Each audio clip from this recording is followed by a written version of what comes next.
वह शिशु वहां से गुजरते पंडाला के राजा राजशेखर को मिला।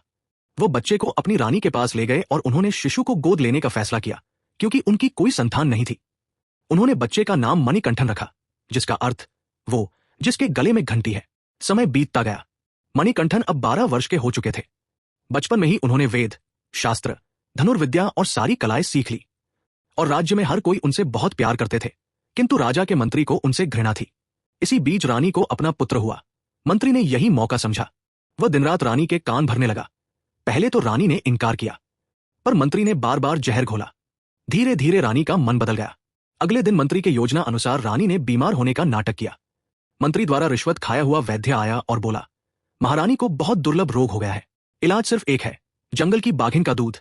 अगर वह दूध न मिला तो महारानी 7 दिन में मृत्यु को प्राप्त हो जाएंगी। राजा ने पूरे राज्य में ढिंढोरा पिटवाया। जो बाघिन का दूध लाएगा उसे बहुत बड़ा इनाम मिलेगा। डर के कारण कोई भी आगे नहीं आया। सैनिक भी कांपने लगे। तब मणिकंठन ने कहा कि वह जंगल से बाघिन का दूध लेकर आएगा। राजा पहले तो इस बात से सहमत नहीं थे, लेकिन मणिकंठन ने राजा को समझाया और चिंता न करने को कहा।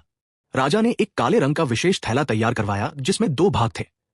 आगे का भाग मुन्नुडी, यात्रा के लिए भोजन। पीछे का भाग पिन्नुडी, देवताओं को चढ़ाने के लिए नारियल, घी, चावल आदि पूजा सामग्री। इस थैले को कहा जाता है इरुमुडी। मणिकंठ ने राजा को प्रणाम किया, इरुमुडी सिर पर रखी, अपना धनुष बांध लिया और जंगल की ओर चल पड़े। इधर ब्रह्मलोक में ब्रह्माजी सब देख रहे थे। वे मुस्कुराए और बोले, अब समय आ गया। महिषी को स्वर्ग से धरती पर उतारना होगा।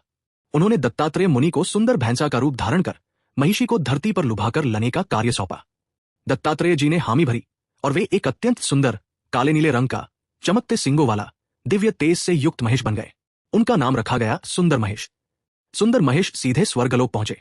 महिषी ने जैसे ही सुंदर महेश को देखा, उसका हृदय प्रेम से भर गया, और जैसे ही महिषी सुंदर महेश की ओर बढ़ने लगी, सुंदर महेश धरती की ओर दौड़े और महिषी उनके पीछे पीछे स्वर्ग से निकलकर धरती की ओर चल पड़ी। सुंदर महेश पंपा के घने जंगलों में जा छिपे। महिषी उसके पीछे पीछे उसी जंगल में पहुंची और उसे ढूंढने लगी। तलाशते तलाशते उसकी नजर एक बालक पर पड़ी। बालक का मुख देखते ही महिषी के हृदय में एक ठंडी सिहरन दौड़ गई। पहले तो वो चौंक गई और फिर उसके चेहरे पर क्रोध उभरने लगा, क्योंकि बालक की दिव्य चमक को देखकर उसे समझते देर न लगी कि यही वह बालक है जो उसके वध करने के लिए जन्मा है, हरिहर पुत्र मणिकंठन। अब आगे क्या होगा? क्या महिषी मणिकंठन पर हमला करेगी या भाग जाएगी? इसका खुलासा स्वामी अयप्पा के अगले भाग में होगा। इस शॉर्ट वीडियो को देखने के लिए धन्यवाद। कृपया लाइक, सब्सक्राइब और शेयर करें।